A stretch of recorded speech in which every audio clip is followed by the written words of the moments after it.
make sure the violins are coming out. Excellent. While they are tuning, I would like to thank Miss Emily Rogers, who played the drums for us, a little bit of the set. She is a UCF alum and now an Orange County elementary music teacher. So we're so happy to have her join us on that piece. Yes. Our violinists today are two UCF music education majors who are here as future music teachers at this conference. This is Miss Madeline Smith and Miss Jin Jones. Please thank our violinists.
anything before, wanted to have that great performance, because that is the premier performance. This is a commissioned piece for this choir by the fabulous and unbelievably wonderful Mr. Jay Broker. Mr. Broker, where are you?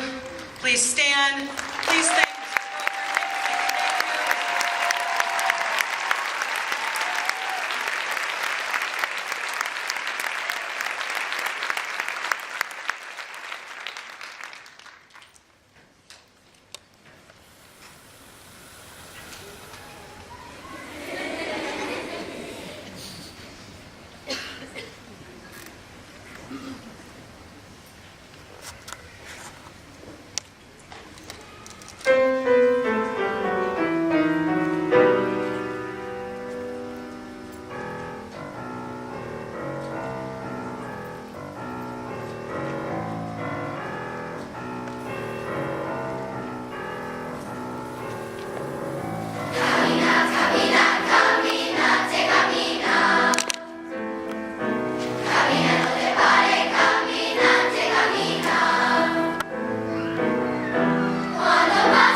Mr. Broker.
In music resides the power to move people.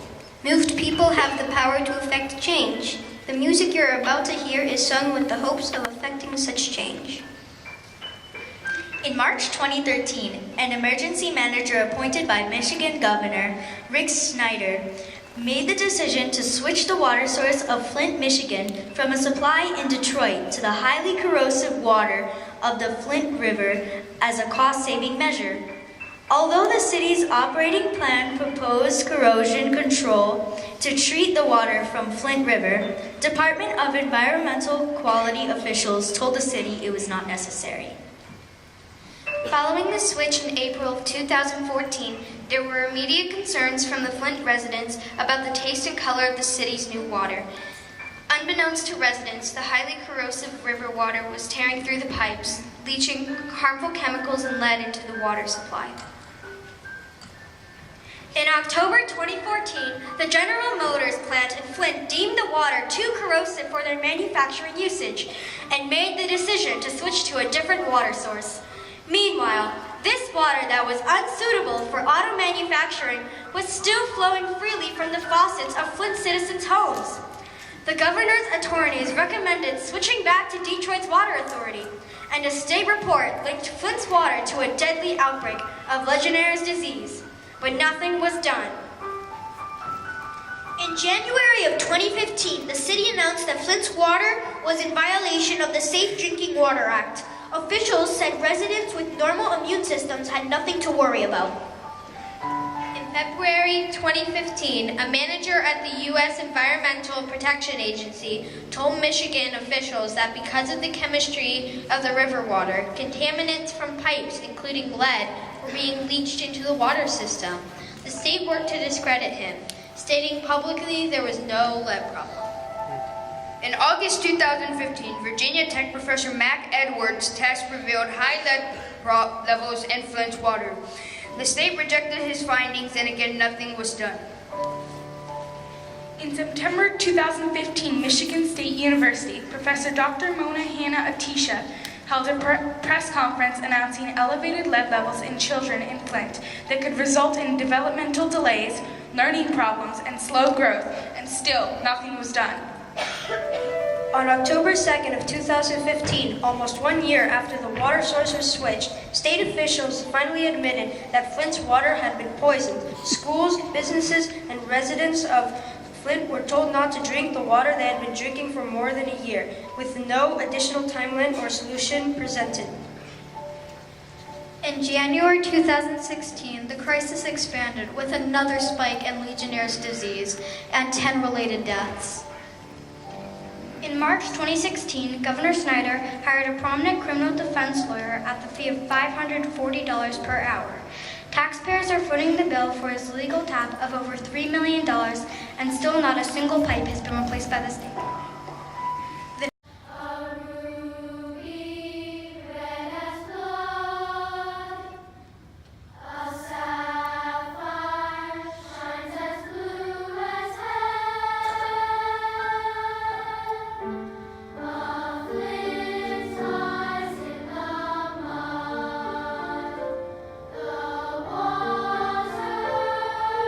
The water started to change color. It was a murky white color.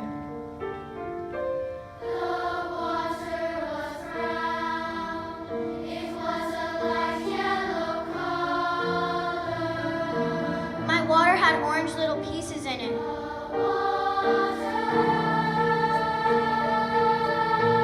I took a shower. Other kids were losing their hair.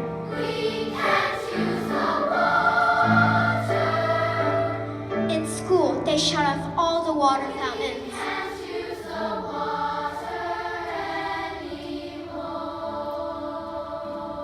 My siblings and I were all tested for lead poisoning. A week passes and my mom finds out that all 4 of her kids have lead poisoning, including the baby. My mom and dad were angry. I didn't want to believe it was true. We all had to get tested. There is no cure for lead poisoning. We didn't know. During the time the news was telling people not to drink the water, my family didn't have cable or internet, so we didn't know. We had no other choice but to drink the water. We didn't know. Flint is a rocky place right now. We have to do everything with bottles and jugs of water. I constantly fear running out of water.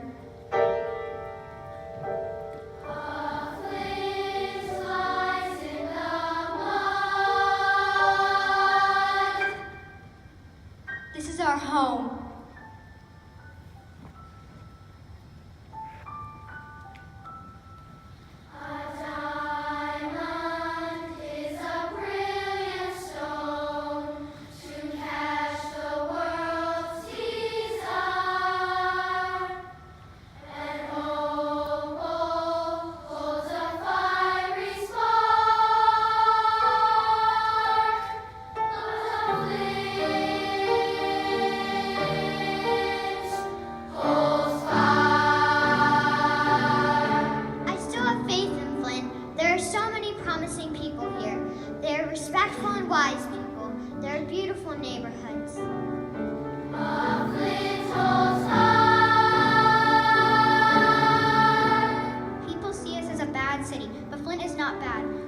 not trash.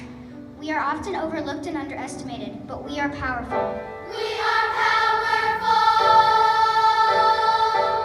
We have kind people who help each other. We will not give up. We are strong. How deep and dark the mud is. The people in Flint hold true and bright. No one should feel alone in times like this.